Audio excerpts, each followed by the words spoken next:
A kind-hearted millionaire paid for an elderly woman's meal. Little did he know that just a few hours later, he would be in tears when the rain had come suddenly, sweeping across the city in thick, slanted sheets, drowning out the usual noise of honking cars and hurried footsteps. Streetlights flickered in protest as the wind howled through the narrow alleyways, bending signs and rattling loose awnings. The world outside was a blur of headlights and wet pavement, the kind of night that made even the busiest people slow down and seek refuge. Henry Crawford barely acknowledged the downpour as he stepped out of his car, his polished shoes sinking into a shallow puddle. The water soaked through almost instantly, seeping into his socks, a minor inconvenience, but an inconvenience nonetheless. He exhaled sharply, adjusting the cuff of his tailored coat as he scanned the dimly lit street. His usual restaurant, an exclusive members-only club, was on the other side of the city. There was no sense in driving through the storm just to sit in silence over a plate of overpriced steak. His eyes landed on a small diner tucked between two closed storefronts, its neon open sign flickering weakly against the rain. He hesitated. The place was entirely unfamiliar. He had never once stepped into an establishment that didn't take reservations weeks in advance. But the rain wasn't letting up, and his patience for standing in it was already wearing thin. With a quiet sigh, he pushed open the door. The bell above jingled, announcing his arrival to a room that barely took notice. A few scattered patrons sat hunched over their meals, shoulders drawn in as if trying to make themselves smaller. The air smelled of coffee that had been brewing too long and something fried.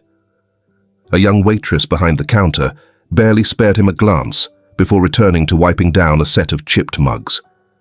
Henry walked toward an empty booth near the window, but a voice stopped him. "I told you already. We don't do handouts."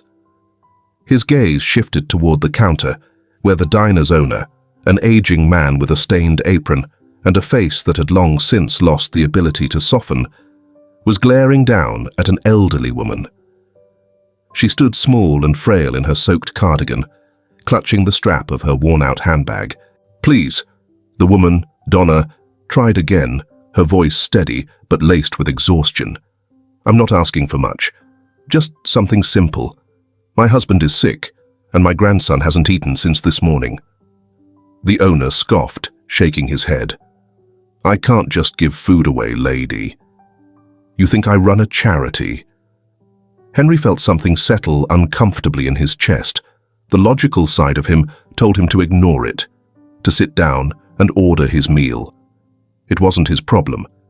He didn't get involved in things like this, and yet his feet were already moving. "Put whatever she wants on my bill." The words came out sharper than intended, cutting through the stagnant air of the diner. The owner turned, blinking in surprise. Donna, too, looked up at him, her face registering disbelief before shifting into quiet gratitude. "Sir, you don't have to—" "I know." Henry slipped a hand into his pocket, pulling out a crisp $100 bill and setting it firmly on the counter. He turned toward the waitress. "Make it 3 meals, to go." For a moment, nobody moved. The owner looked at the money, then at Henry, his mouth tightening in something close to irritation. But money was money, and he knew better than to refuse a paying customer. With a grunt, he pocketed the bill and nodded toward the kitchen. Donna hesitated, as if unsure whether she should accept the kindness. When she finally spoke, her voice was quieter. "Thank you. Truly." Henry only nodded, stepping aside as the waitress took her order. The rain still pounded outside, relentless against the diner's thin walls. He turned back toward his booth, but before he could sit, he felt a gentle tug at his sleeve. "Would you let an old woman buy you a cup of coffee?" Donna asked, a small, knowing smile tugging at the corners of her lips. Henry studied her for a moment, debating. He wasn't particularly in the mood for coffee. He wasn't particularly in the mood for company either, but something about the way she stood, drenched, weary, yet still full of quiet dignity, made him pause. He gestured toward the booth. "I'll let you sit, but I'm paying for the coffee." Donna chuckled, the sound light despite the heaviness of the evening. Fair enough. They sat across from each other, the waitress setting down 2 steaming cups between them. Henry stirred his drink without drinking, watching as Donna carefully wrapped her fingers around the ceramic mug, letting its warmth seep into her hands. "You have a kind heart." "I never thought this was a big deal," he said simply. The rain outside had softened into a rhythmic drizzle, tapping lightly against the diner's fogged-up windows. The occasional car sloshed past, its headlights casting brief flickers of light across the damp linoleum floor. The air smelled of brewed coffee and faint traces of burnt toast, the kind of scent that lingered in places that never truly closed. At the corner booth, Henry leaned back slightly, absent-mindedly swirling his half-empty cup of coffee. Across from him, Donna sat with quiet ease, hands wrapped around her own mug, her posture relaxed in a way that suggested she had spent a lifetime adapting to discomfort. "Funny, you don't seem like the kind of man who walks into a place like this," she remarked, her voice warm but laced with curiosity. Henry huffed a short laugh. "That obvious?" Donna smiled, shaking her head. "Let's just say your suit doesn't exactly blend in." There was no judgment in her tone, only observation. Still, Henry shifted slightly, as if aware for the first time of how out of place he must have looked. The sharp contrast between his crisp attire and the worn-down setting. He had spent so much of his life in boardrooms and private clubs that a place like this, with its wobbly chairs and faded menus, felt almost foreign. "Storm forced my hand," he admitted. "Didn't plan on stopping here." "And yet, here we are," Donna said, as if there was something poetic about the coincidence. Henry didn't respond right away. Instead, he exhaled, rubbing the back of his neck, and in doing so, his necklace slipped out from beneath his collar, the small silver locket catching the dim overhead light. Donna's eyes flickered to it briefly.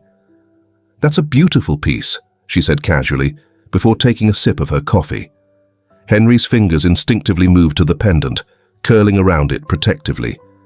The compliment should have been harmless, just an offhand comment, but something about it twisted inside him. He hesitated, feeling the cold metal against his palm. "I don't wear it for beauty," he said, his voice quieter now.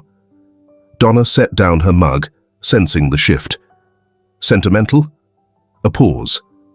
Then, with a slow exhale, Henry loosened his grip and gently opened the locket. Inside, a faded photograph rested beneath the glass. A woman with soft eyes, a smile that still haunted him, even after all these years. Her name was Bella, Henry murmured. The name settled between them, fragile and heavy. She was everything. For a moment, Donna said nothing. The silence wasn't empty, though. It was full of something deeper, something unreadable. Then, her breath caught. Bella. She looked at the picture again, really looked this time. The edges of the photograph were worn, but the face was unmistakable. The face of a girl she had once known better than anyone. Donna's fingers trembled against her coffee cup. "Henry," she whispered, as if the name had only just clicked in her memory. Henry lifted his eyes, a flicker of confusion crossing his features. "You..." She swallowed hard, her throat tightening. "You're Henry. Henry Crawford." His brow furrowed. "How do you..." Then it hit him. Her face. The way she spoke. The familiarity that had been tugging at the edges of his mind since they first sat down. He knew this woman. It had been years, decades even, but now, under the cheap diner lights, the memory resurfaced, like something breaking the surface of deep water. Donna, he said slowly, the name feeling strange yet familiar on his tongue. Neither of them moved. You knew her, Henry said, barely above a whisper. It wasn't a question. Donna's eyes glistened. She let out a shaky breath. She was my daughter. Henry stilled. The words didn't register at first. They felt distant, as if spoken through water, muffled by the sheer impossibility of them. Donna's daughter. Bella. His Bella. The breath he hadn't realized he was holding finally escaped him, and for the first time in years, Henry felt the weight of every lost second, every day that had slipped through his fingers without knowing where she had gone. You're her mother, he said, barely believing it himself. Donna gave a small, broken nod. Her hands, once steady, now trembled against the table. Henry pressed his fingers to his temple, trying to steady himself. I searched for her.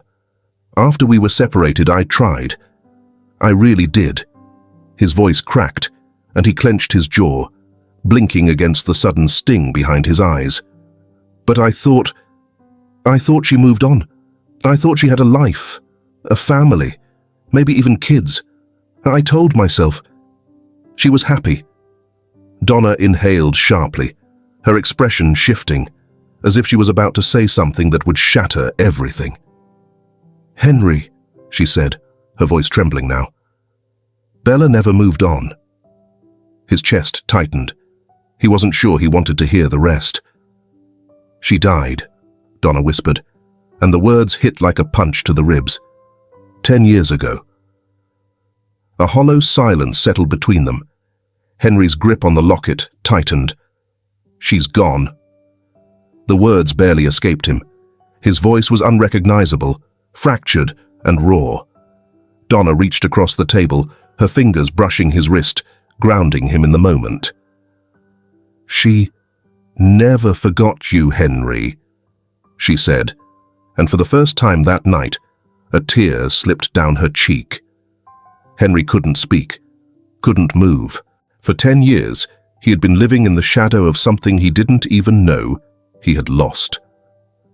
The rain outside picked up again, drumming against the window in uneven beats.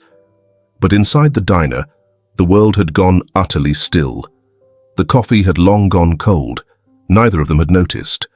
The diner, with its muted hum of conversation and clinking cutlery, felt distant, like a backdrop to a play neither of them had rehearsed for.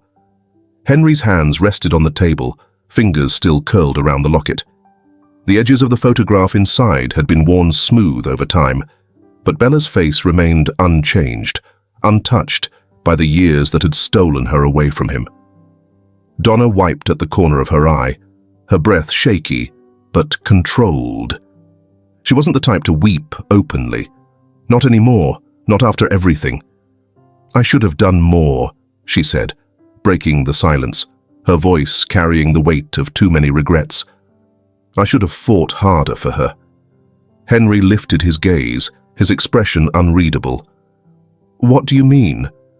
Donna hesitated, then let out a slow breath, her fingers tightening around the rim of her cup. After he forced you apart, Bella wasn't the same. She was quiet before, but this was different. She stopped playing the piano, stopped laughing the way she used to. And Aaron, he kept her close, too close. He wouldn't let her out of his sight. Henry's jaw tensed. He locked her away, didn't he? Donna didn't nod, didn't confirm it outright, but the way her lips pressed together, the way her fingers trembled just slightly against the ceramic mug, it was answer enough. I tried, she whispered, almost to herself. God knows I tried. But Aaron, he wasn't a man you could reason with. He thought he was protecting her. Henry let out a bitter, humorless laugh. Protecting her? His voice was low and tight. From what? From me? From heartbreak, Donna murmured. From struggle. From the kind of life he thought you would have given her. Henry exhaled sharply, dragging a hand down his face, I would have given her everything." "I know," Donna said softly, but Aaron never saw it that way. He saw a young man with nothing to his name and a daughter who had been raised to expect more. And when Bella refused to let you go, She paused, swallowing. He made sure she had no choice. The weight of it settled deep in Henry's chest, an ache that had never truly faded, only dulled over time. He had spent years telling himself that Bella had moved on, that she had chosen to leave. It had been the only way to survive it. But now, hearing the truth, the real truth, it felt like something inside him was coming apart at the seams. "And now?" he asked, his voice quieter. Donna sighed, rubbing a hand over her forehead. "Now, he's just an old man. Frail. Sick. He doesn't leave the house much anymore." Henry scoffed, shaking his head. "That's not enough?" Donna looked at him then, really looked at him. What would it be? Henry didn't answer. He wasn't sure he had one. Henry recalled 10 years ago the powerful man standing in front of him, forbidding him to appear at his door again. "You will only bring misery and a troubled life to her." Those words seemed like yesterday. Henry tried every way to meet Bella, but Aaron did not even give him the chance to see her shadow. What more could a young man in his early years do? In the end, the hustle and bustle of life had suffocated his remaining feelings of love, creating the Henry Crawford sitting here. For a long moment, they just sat there. The rain outside had softened again, tapping gently against the glass. "He still hates me, doesn't he?" Henry finally asked. Donna hesitated. "I don't know if it's hate anymore," she admitted. "Maybe just guilt." Henry let out a slow breath, tapping his fingers once against the table before pushing back in his seat. His movements were deliberate and measured, but there was something storming beneath the surface, something restless, unresolved. "Take me to him," he said. Donna blinked, startled. "Henry, you don't have to—" "I do," he interrupted, his voice firm but not unkind. "I need to see him. I need to look him in the eye and—" He stopped, shaking his head slightly. "I don't even know, but I can't leave it like this." Donna studied him for a moment, as if trying to decide whether this was something he truly wanted, or if it was just the weight of the past pushing him forward. Then, with a small nod, she reached for her coat. "All right," she said, "let's go." Neither of them spoke as they stepped out into the damp night air. The street was quieter now, the worst of the storm having passed, leaving behind only the glistening remnants of rain on the pavement. Henry pulled his coat tighter around himself, his gaze distant as he followed Donna toward her car. He didn't know what he expected to find when he saw Aaron again, but for the first time in years, he was ready to face it. The drive was quiet, save for the occasional sound of the windshield wipers brushing away remnants of the rain. The city lights thinned as they moved away from the main roads, the towering glass buildings giving way to smaller houses, the kind with chipped paint and porches that creaked under the weight of time. Henry sat in the driver's seat, fingers absently running along the edge of the locket, still resting in his palm. He hadn't spoken much since they left the diner, and Donna, sensing the storm in his mind, let the silence stretch between them. It had been years since he last set foot in this part of town. The memories were faint but present, lingering like the scent of something once familiar. The last time he had been here, he had stood on a doorstep with fists clenched, anger burning in his chest as Aaron Jones told him he would never be good enough for Bella. Now he was going back, but the fire in his chest had long since turned to something colder, something heavier. The tires crunched against the damp pavement as Donna pulled into the driveway of a small, weathered house. The porch light flickered weakly, barely illuminating the chipped wooden steps. Henry stared at the front door. It looked smaller than he remembered. "Are you sure about this?" Donna asked softly, her hands still resting on the steering wheel. Henry didn't answer right away. He wasn't sure if he was. But he opened the car door anyway. Inside, the house smelled of old wood and something faintly medicinal. The living room was dim, the furniture unchanged from decades ago, save for the thin layer of dust that seemed to settle into the fabric. A framed photo of Bella sat on the mantel, her face frozen in time. Donna led him through the narrow hallway, her footsteps slow and cautious. "He's in there," she murmured, nodding toward the half-open door at the end of the hall. Henry didn't move. Through the gap, he could see a figure sitting in a worn-out armchair, the outline of a once powerful man now reduced to something smaller, frailer. Aaron Jones. His back was hunched, his shoulders slumped, and his hand trembled slightly as he reached for a cup on the side table. The air around him carried the weight of a man who had lived too long with his regrets. Henry stepped inside.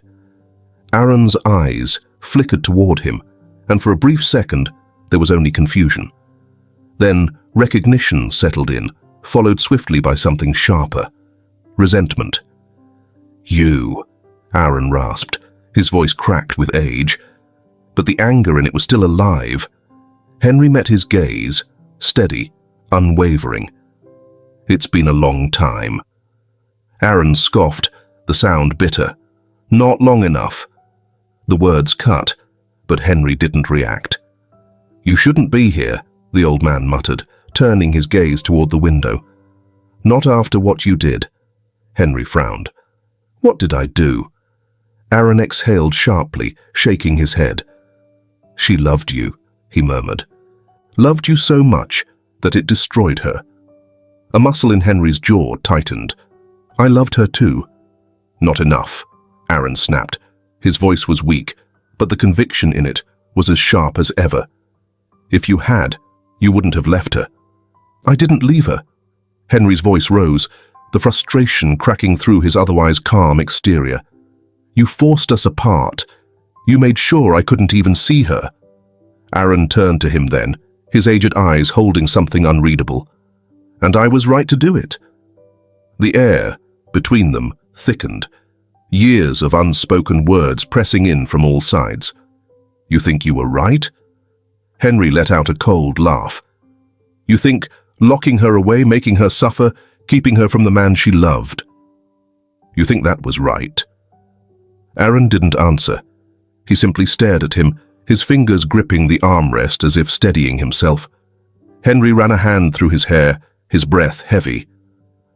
"I spent years thinking she moved on," he said, his voice quieter now. "Years convincing myself that she had a life without me, that she was happy.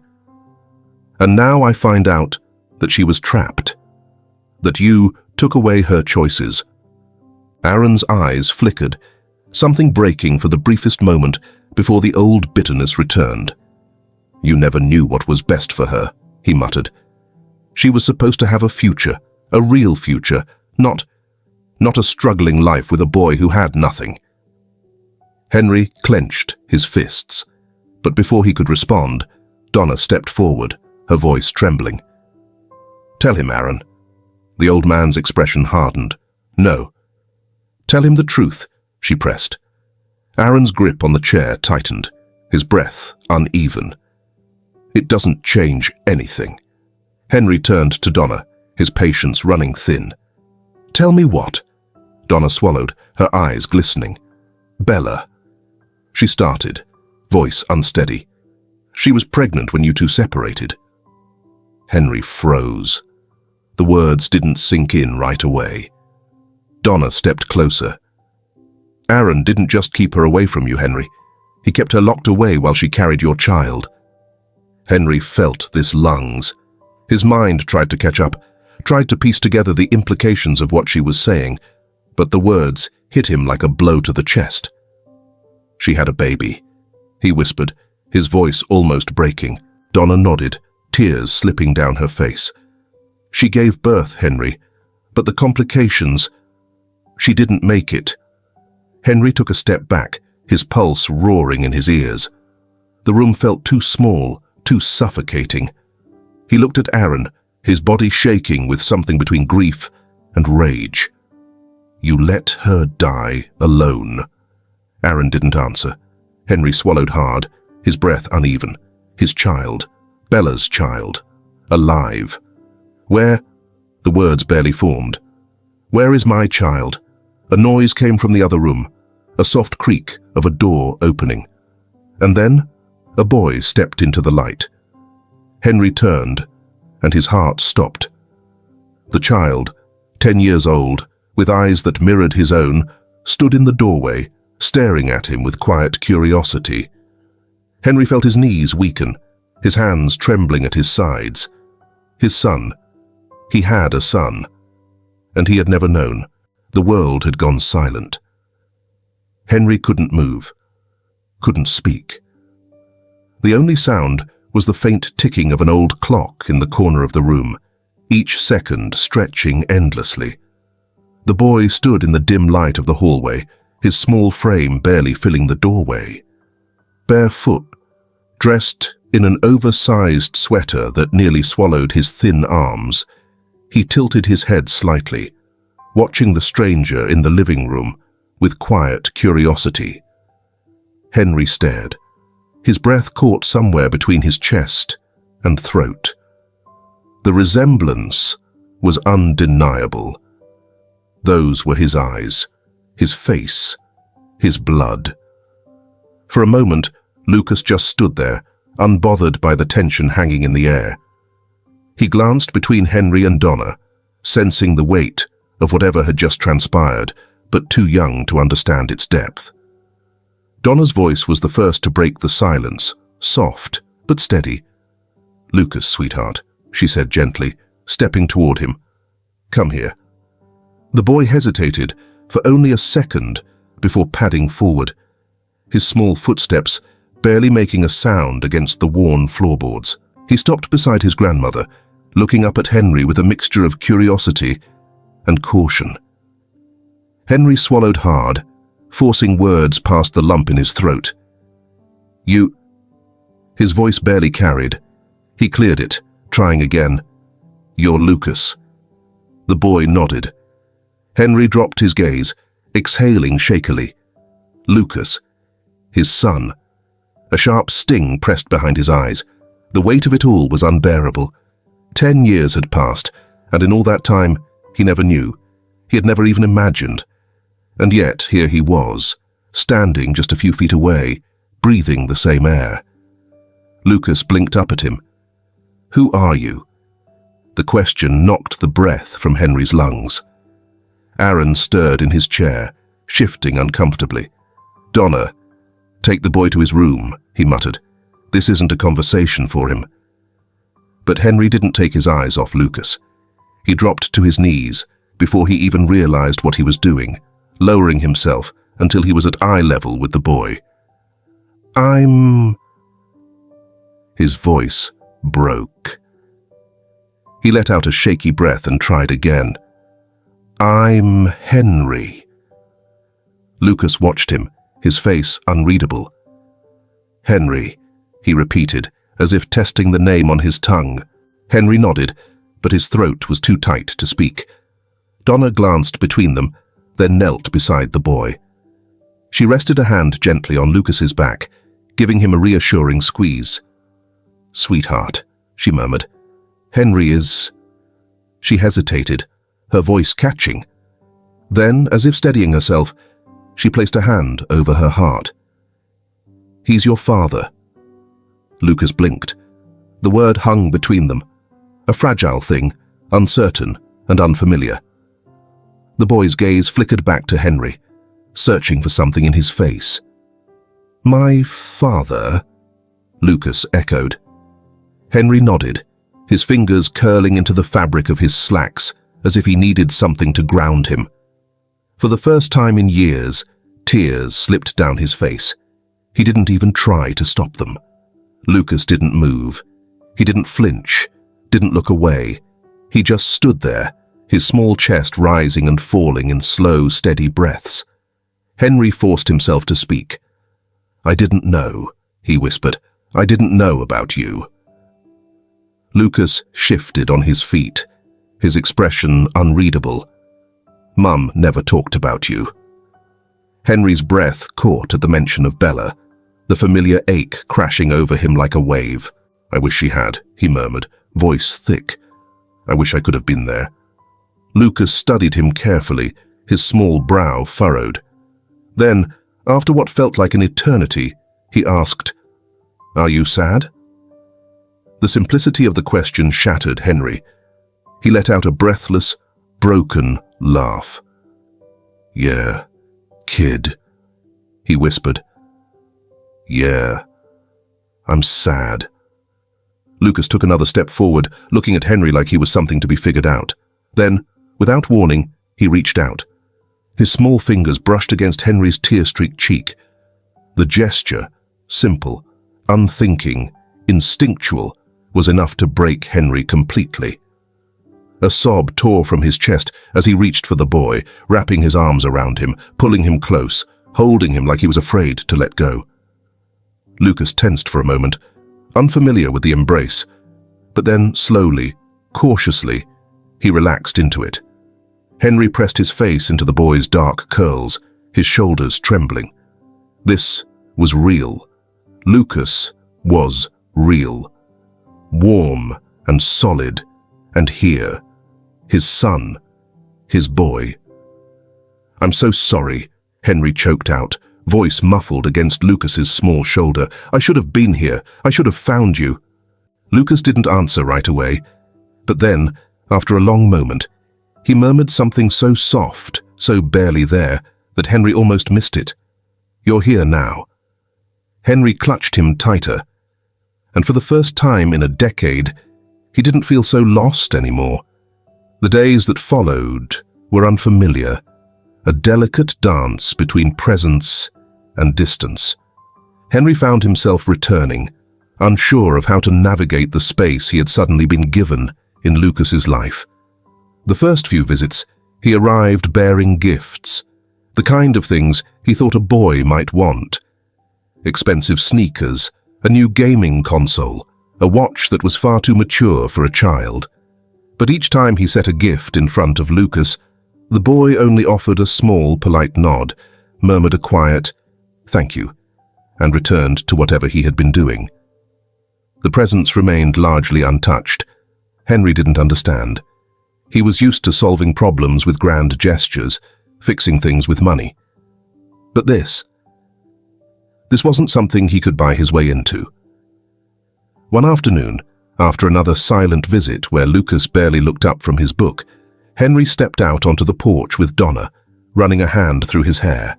"He doesn't like them," Henry muttered, frustration creeping into his tone. Donna gave him a knowing look. "He doesn't need them." Henry exhaled, leaning against the wooden railing. "Then what does he need?" Donna studied him for a moment before answering. "You. Not your money. Not gifts. Just you." Henry let the words settle. He had spent years building an empire, making his presence impossible to ignore in business. But here, in his son's life, he was still a stranger. The shift came unexpectedly, on a quiet evening when Henry found Lucas sitting on the front steps, tossing a small, worn-out soccer ball against the ground. Henry hesitated, then sat down beside him. "You play?" he asked, nodding toward the ball. Lucas shrugged. "A little." Henry leaned forward, resting his elbows on his knees. "I was never much of a soccer player," he admitted. "Terrible footwork. I tripped over the ball more than I kicked it." Lucas let out a small huff of amusement. Encouraged, Henry added, "Maybe you could teach me." Lucas glanced at him then, something unreadable in his expression. Then, with a quiet sigh, he picked up the ball and nudged it toward Henry with the tip of his shoe. Henry stared at it for a second before giving it a hesitant kick back. It wasn't much, Just a simple exchange, but it was the first time Lucas had willingly engaged with him. From that moment on, the visits felt different. Instead of expensive gifts, Henry started bringing books. Nothing extravagant, just simple stories. Lucas never said much when Henry handed him one, but later, Henry would find the books with dog-eared pages, small fingerprints pressed into the margins, a quiet sign that they were being read. One evening, Henry sat across from Lucas at the dinner table. Donna had gone into the kitchen, leaving them alone. Lucas was picking at his food, distracted. "Do you like stories?" Henry asked. Lucas nodded. Henry hesitated, then reached for the nearest book, flipping to a random page. "How about I read one to you?" Lucas didn't say no. He simply pushed his plate aside, resting his chin on his hands. Henry cleared his throat, feeling oddly nervous, but he began reading. Slowly, carefully, letting the words settle into the space between them. By the time he looked up, Lucas's eyelids were drooping. The boy had fallen asleep at the table.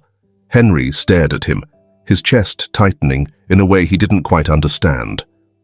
Then, moving carefully, he reached out and brushed the hair from Lucas's forehead.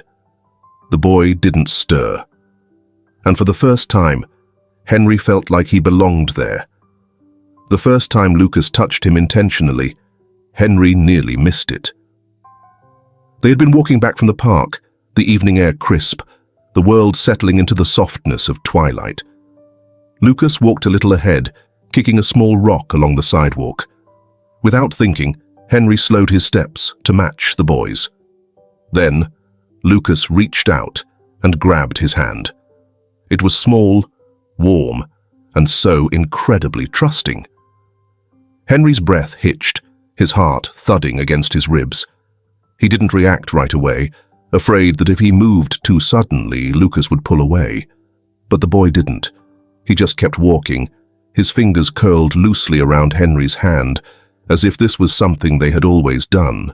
Henry swallowed hard, his throat tight.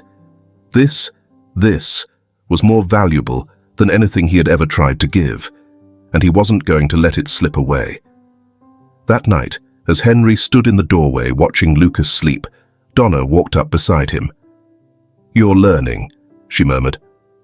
Henry let out a quiet breath, nodding. "Yeah," he admitted. "I think I am." Donna's gaze softened as she looked at him. "You're not just visiting anymore, Henry." Henry turned to her, brow furrowing slightly. "What do you mean?" She gave him a small smile. "You're staying." Henry didn't answer right away, but as he looked back at his son, breathing steadily in sleep, he knew she was right. He wasn't just showing up anymore. He was becoming part of Lucas's life. And for the first time in 10 years, he felt like he was exactly where he was supposed to be. Aaron wasn't a man who softened easily. Even now, old and worn by time, he carried his bitterness with him, holding it close like an old injury that never quite healed. He rarely spoke when Henry was around, only acknowledging him with a grunt or a slow, disapproving glance. But he watched. Henry caught him sometimes, peering over the top of his newspaper as Lucas laughed at something Henry said, his wrinkled hands tightening around the edges of the pages. Other times, as Henry helped Lucas with his math homework at the kitchen table, Aaron sat in his worn armchair in the living room, eyes lingering just long enough to prove that he was listening. He never said a word, but he saw everything. One night, Henry stayed later than usual. Donna had gone to bed, and Lucas had curled up on the couch with a book, his eyelids heavy with sleep. Henry didn't have the heart to wake him, so he let him be. Aaron was still in his chair, seemingly asleep, his breathing slow and measured. Henry stood, stretching out his legs. He was about to leave when he noticed the old man's blanket had slipped off his lap, leaving his thin legs exposed to the cool night air. He hesitated. Then, carefully, he bent down and pulled the blanket back up, tucking it over Aaron's legs. It was a simple act, thoughtless in nature, until Aaron stirred. For a moment, Henry thought he had gotten away with it. But then the old man shifted, his eyelids flickering open just enough for Henry to catch the briefest glint of recognition. Aaron didn't say anything. Neither did Henry. The next morning, when Henry came by, Aaron still didn't speak to him. But when Donna set the coffee down at breakfast, she wordlessly placed an extra cup in front of Henry. It wasn't much, but it was something. One afternoon, Henry and Lucas sat on the porch steps, watching the sun sink lower into the sky. Lucas was absent-mindedly tracing shapes into the wood with his fingertip, his legs swinging slightly. "Grandpa doesn't like you very much," he said suddenly. Henry huffed a soft laugh. "Yeah," he admitted. "I noticed." Lucas was quiet for a moment. Then, almost shyly, he murmured, "I think I do." Henry's breath caught. Lucas turned toward him, fidgeting slightly. "I mean, I like having you around." Henry swallowed, forcing himself to speak through the tightness in his throat. "I like being around, kid." Lucas nodded, as if that settled something inside him. Neither of them noticed Aaron sitting inside, his chair angled just enough toward the window. But he heard every word. The shift was small at first, almost imperceptible. But Henry felt it. Aaron didn't look at him with outright hostility anymore. The glares had dulled, the sharp remarks had faded into reluctant silence. There were even days when the old man seemed less bothered by Henry's presence. Then, one evening, as Henry sat at the kitchen table helping Lucas with a particularly stubborn math problem, Aaron cleared his throat from his usual spot in the armchair. "Lucas," he said gruffly, "go wash up before dinner." Lucas nodded, setting his pencil down and hurrying off. Henry started to stand, assuming his presence was no longer required, but Aaron's voice stopped him. "You any good at chess?" Henry blinked, turned. Aaron was still looking at his newspaper, not meeting his gaze, but his meaning was clear. Henry hesitated, then slowly sat back down. "I guess we'll find out," he said. Aaron grunted, reaching for the wooden chessboard on the side table. And just like that, the war between them shifted into something else. Something less like a battle, something almost like family. The house was unusually quiet. Donna had taken Lucas to the grocery store, leaving Henry and Aaron alone for the first time since Henry had returned. The absence of Donna's gentle hum in the kitchen and Lucas's small footsteps running across the floor made the house feel emptier, almost cavernous. Henry sat in the living room, his fingers tapping absently against his knee, debating whether to leave before the silence stretched into something unbearable. Then he heard it. A soft scrape of wood against the floor. He turned his head toward the kitchen and saw Aaron, struggling with his cane as he tried to pour himself a glass of water. His frail fingers trembled slightly, and as he reached for the pitcher, it slipped. Henry was moving before he even thought about it. The glass tipped, shattering against the tiled floor. Aaron cursed under his breath, gripping the counter for balance. "Here," Henry said, stepping forward. He grabbed a towel from the sink and knelt down, carefully picking up the broken pieces. Aaron scowled. "I can do it myself." "You'd cut yourself doing it," Henry muttered, sweeping the shards into his palm. Aaron didn't argue. He just stood there, watching as Henry cleaned up the mess in silence. Henry straightened, washed his hands, and poured a fresh glass of water before placing it on the table in front of Aaron. "Sit down before you fall over." Aaron grumbled something unintelligible, but eased himself into the chair. Henry pulled out the chair across from him and sat. The silence between them stretched, thick and unmoving. "You hate me," Henry said finally. Aaron let out a sharp exhale. "Hate's a strong word." "You sure?" Henry leaned back, crossing his arms. "You've done a good job convincing me otherwise." Aaron stared at him for a long moment before letting out a dry, humorless chuckle. "Maybe I did."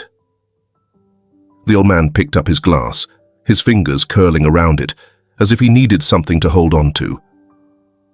"Do you know what the worst thing about getting old is, Crawford?" Henry tilted his head slightly. "What?" "You've got too much time to think," Aaron muttered. "Too much time to sit in a chair and replay every moment you got wrong.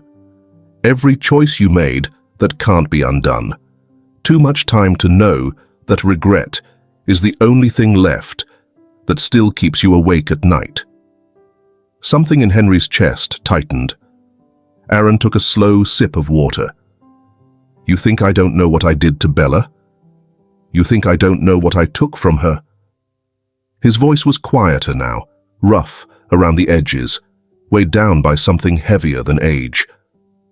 "I thought I was protecting her.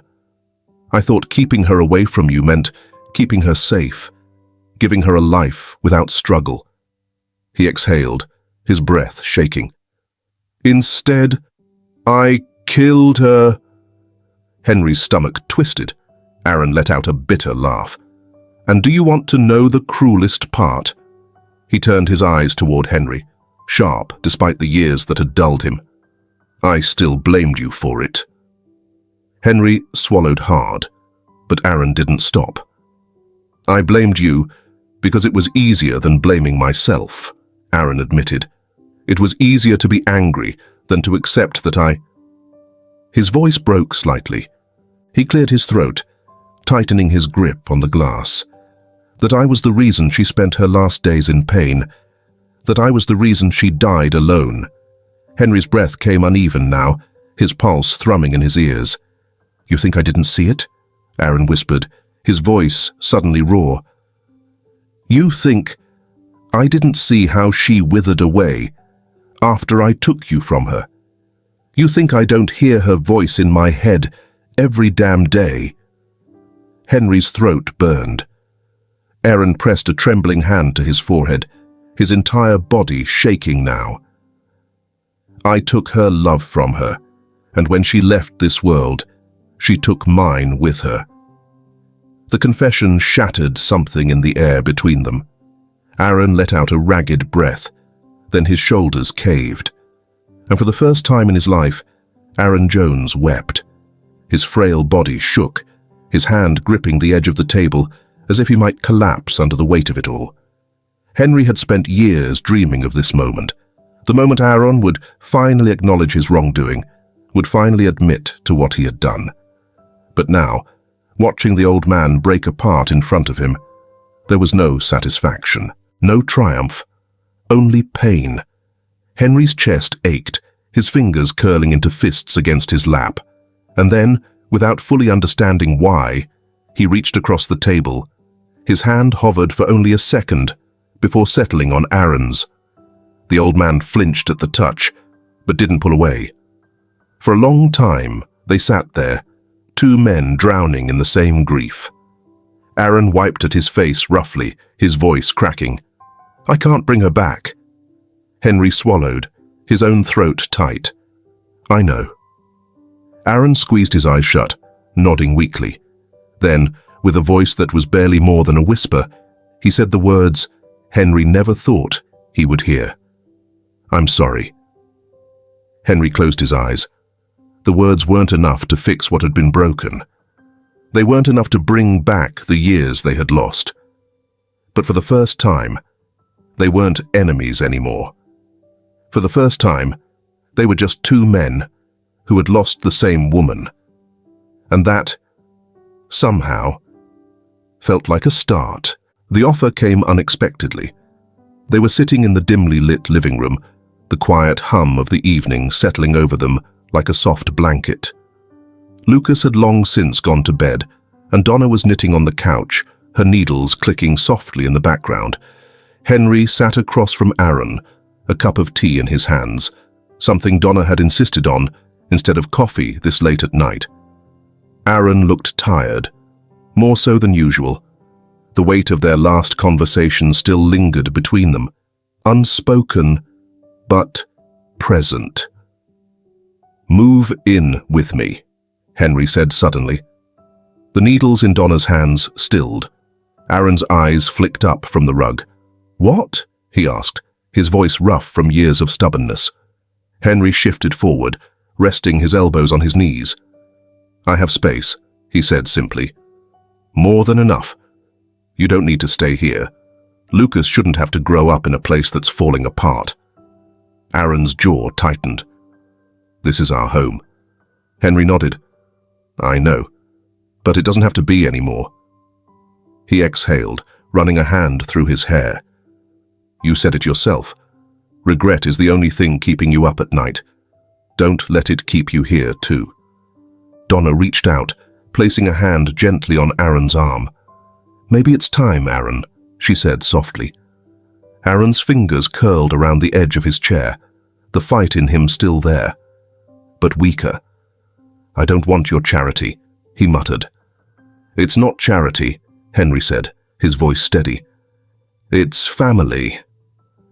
The words hung in the air, heavy with meaning. Aaron stared at him for a long time, before finally sighing, his shoulders slumping. "I'll think about it." And that was enough. The mansion felt too big at first. Lucas was the only one who adjusted immediately. The moment they arrived, he had taken off running through the vast halls, his laughter echoing off the high ceilings. He explored every room with wide-eyed wonder, pushing open doors and gasping at the sight of the massive backyard. "This place is huge," he exclaimed, spinning in the middle of the grand staircase. Henry watched from the doorway, his chest tightening at the sight. For the first time, the house didn't feel empty. Donna settled in just as easily. She took over the kitchen within a day, filling it with the scent of fresh bread and home-cooked meals. She moved around with purpose, wiping down counters and humming softly, as if she had always belonged there. Aaron was different. He spent most of his time in a chair by the window, staring out at the sprawling gardens, as if he wasn't sure whether he belonged. He was quieter than usual, his movements slower, his hands gripping the arms of his chair a little too tightly. But he was there, and that was more than Henry had ever expected. It happened on an ordinary afternoon. Lucas was sitting at the kitchen island scribbling furiously in a notebook, while Henry stood by the counter, pretending to read a newspaper, but really just watching the boy work. "Hey, Dad," Lucas said absent-mindedly, not even looking up. Henry froze. His heart slammed against his ribs, his hands tightening around the edge of the paper. Lucas didn't even seem to notice what he had said. He just kept writing, his pencil scratching against the page. Henry swallowed hard, trying to find his voice. "What did you say?" Lucas glanced up, blinking in confusion. "Huh? You—" Henry cleared his throat, his voice uneven. "You called me Dad." Lucas tilted his head. "Yeah." Henry stared at him, his chest feeling like it might collapse under the weight of the moment. Lucas frowned, setting his pencil down. "Is that okay?" Henry let out a breathless chuckle, shaking his head as he stepped closer. He knelt down beside Lucas's chair, resting a hand on the boy's shoulder. "Yeah," he whispered. "It's more than okay." Lucas grinned, then turned back to his notebook, as if nothing monumental had just happened. But Henry knew. Everything had changed. Later that night, Henry found Aaron in the library, sitting in one of the leather armchairs, staring at an old photo of Bella. "You heard him, didn't you?" Henry asked quietly. Aaron didn't look up. "I did." Henry walked over, pouring 2 glasses of whiskey from the decanter on the table. He set one down in front of Aaron before taking a seat across from him. Aaron picked up the glass, rolling it between his fingers. "He's a good boy." "He is," Henry agreed. Aaron sighed, shaking his head. "Bella would have been proud." Henry's throat tightened. "Yeah," he said softly. "She would have." A long silence stretched between them. Then, Aaron lifted his glass slightly. To her. Henry's lips twitched into the faintest smile. To her. They clinked their glasses together. And for the first time, they weren't just two men haunted by the same ghost. They were a family. The afternoon sun stretched golden fingers across the estate, painting long shadows over the manicured gardens. The grand house, once an empty, hollow structure of wealth, now pulsed with life. Laughter echoed through the halls, the scent of fresh bread drifted from the kitchen, and the hum of conversation filled every space. Henry sat on the wide wraparound porch, the wood beneath his chair smooth from years of use. His once dark hair was now silver, his sharp features softened with time, but his presence remained just as strong. He leaned back, exhaling slowly, letting the quiet moments of the day settle around him. Then, a flurry of hurried footsteps. "Grandpa Henry!" A little girl, no more than 6, rushed toward him, curls bouncing wildly as she climbed into his lap. Henry chuckled, steadying her small frame as she beamed up at him with wide, familiar eyes. "You're getting faster, Ellie," he said, brushing a stray lock of hair from her face. Ellie giggled, resting her head against his chest. "Daddy said you'd tell me a story." Henry raised a brow, glancing up to where Lucas stood a few feet away, arms folded, watching with an amused smile.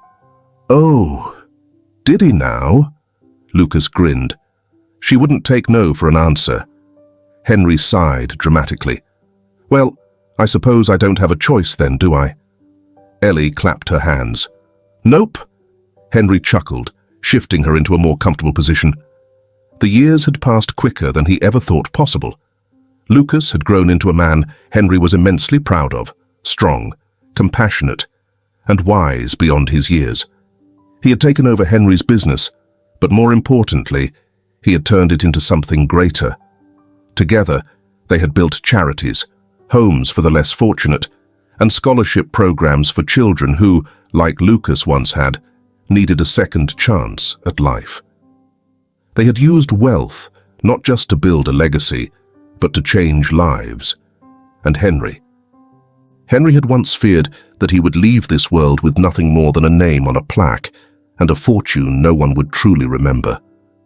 But now, as Ellie curled into him, waiting for a story, he knew he had built something far more valuable than money. Not all of time's changes had been gentle. Donna had passed first. Peacefully, in her sleep, surrounded by family. Henry could still hear the echoes of her humming in the kitchen, and still remember the way she always seemed to know exactly what everyone needed, even before they asked. The house had felt emptier without her, but the warmth she left behind never truly faded. Aaron had lived longer than anyone expected. The same stubbornness that had once pushed people away had also kept him going. He had grown softer in his final years, spending his days watching Lucas become the man he had always hoped Bella's child would be. When the time finally came, he had gone quietly, sitting in his favorite chair by the window, staring out at the garden. His last words to Henry had been whispered, barely audible, but they had stayed with him ever since. Take care of them. And Henry had. At the time, he hadn't realized how much weight those words carried, how they would shape his choices, his purpose, his life. But as the years passed, and Lucas grew into the kind of man Bella would have been proud of, Henry knew he had kept his promise. The sun had begun to dip lower in the sky, casting a warm glow over the porch. Ellie had settled against his chest, listening intently as Henry finished telling her a story about when Lucas was her age. "Daddy, did you really do all that?" she asked, turning her wide-eyed gaze to Lucas. Lucas chuckled, ruffling her curls. "Every word of it, kiddo." Ellie let out a small yawn, her tiny fingers curling into Henry's sleeve. I think I want to do that too, when I grow up, she mumbled sleepily. Henry felt his chest tighten, his hand instinctively stroking her hair. You will, sweetheart, he murmured. You absolutely will. Lucas met Henry's gaze then, something unspoken passing between them, a deep understanding, a quiet gratitude. The once lonely man who had walked into a diner on a rainy night had built something he never thought possible, a family, a purpose, a legacy of kindness that would outlive him. Henry closed his eyes for a moment, letting the warmth of the evening settle over him. For the first time in his life, he had everything he had ever needed. The late afternoon sun cast long golden streaks across the estate's sprawling garden, bathing the neatly trimmed hedges and blooming flowers in a soft glow. The air smelled of freshly cut grass, mingled with the distant scent of bread baking in the kitchen, just like it had for decades. Henry sat on a weathered wooden bench beneath the old oak tree, his silver hair ruffled slightly by the evening breeze. His once powerful frame had softened with age, but his presence remained as steady as ever. Beside him, Lucas sat with quiet ease, stretching his legs out as they both watched the sun begin its slow descent beyond the hills. Neither of them spoke for a long time. Some silences didn't need filling. Finally, Lucas exhaled, breaking the stillness. Feels different, doesn't it? Henry tilted his head slightly, his gaze still fixed on the horizon. What does this place, this life? Lucas gestured around them. It's not the same house we walked into all those years ago. Henry hummed in agreement. No, he murmured. It's not. It had changed, not just in structure, but in spirit. The once empty mansion had become a home, filled with laughter, warmth, and love. It had seen family dinners, Christmas mornings, birthday surprises, and the simple joys of an ordinary Tuesday. It had witnessed loss, grief, and healing. It had become more than just walls and a roof. It had become theirs. Remembering the lost, Lucas leaned forward, resting his elbows on his knees. His voice was softer now. Do you think about them often? Henry knew who he meant. Every day, he admitted. They didn't have to say Donna and Aaron's names out loud. Their presence was woven into every part of their lives. Grandma would have loved how the kitchen turned out, Lucas said with a small smile. She always talked about remodeling, but she never wanted to spend money on herself. Henry chuckled, the memory fond. That sounds like her. She wanted this house to be full of people, Lucas continued, his gaze distant. She used to say it was too big for silence. Henry nodded, his fingers absently tracing patterns along the wooden armrest of the bench. She got her wish, and she had. The house had become exactly what Donna had always envisioned, a place where no one ever ate alone, where the doors were open to friends, where laughter spilled through the hallways. Even after she was gone, her love remained, lingering in the warmth of every room. Lucas let out a small sigh, his eyes flickering toward the far end of the garden. And Grandpa, he said thoughtfully. He changed, didn't he? Henry smirked, shaking his head. Eventually. Aaron had never been an easy man, but in his final years, he had let go of the past. He had softened, even if he never admitted it outright. The once bitter words had faded into quiet understanding, and the man who had once kept Henry away had, in the end, trusted him with his family. When he passed, Lucas murmured, I thought about how much he changed, how different he was from the man I first remember. Henry let out a slow breath. People surprise you, kid, even when you think you know them. Lucas turned his head slightly, studying his father. You surprised me too. Henry raised an eyebrow. Oh, Lucas nodded. When I was a kid, I thought you were just some stranger trying too hard to fit into my life." He let out a small chuckle.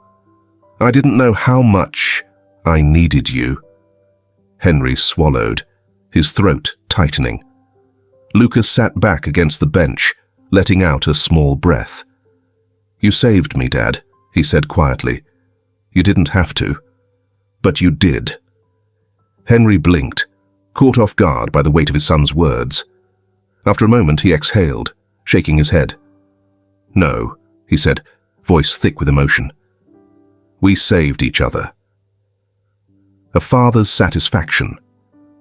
The golden light softened, the first hints of dusk creeping into the sky. Lucas leaned back, stretching his arms behind his head. "We did good, didn't we?" Henry turned to look at him, the boy he had once met as a stranger, now the man he was proud to call his son. A slow, content smile crossed his lips. "Yeah," he whispered. "We did." For the first time in his life, Henry felt no weight of regret, no lingering sorrow from the past. He had once feared that he would leave this world with nothing but a fortune and a name on a plaque. But as he sat here, surrounded by the family he had built, he knew better. He had left something far more valuable than money. A home, a legacy, a love that would last beyond his years. Henry closed his eyes, letting the last warmth of the day settle over him. A feeling of peace is embracing him. If this film touches your heart, leave your mark with a like, and don't forget to subscribe to our channel to explore more meaningful stories with us. And if you enjoyed this story, please share it with your friends on WhatsApp. And now, share your feelings with us and tell us your own stories. Every word you share is a building block that helps create our strong and enduring community. Together, we'll create a warm space where everyone can share and connect. Finally, don't miss the incredible stories coming your way soon. We're always here to bring you the best selections, full of deep values, yet entertaining. See you there.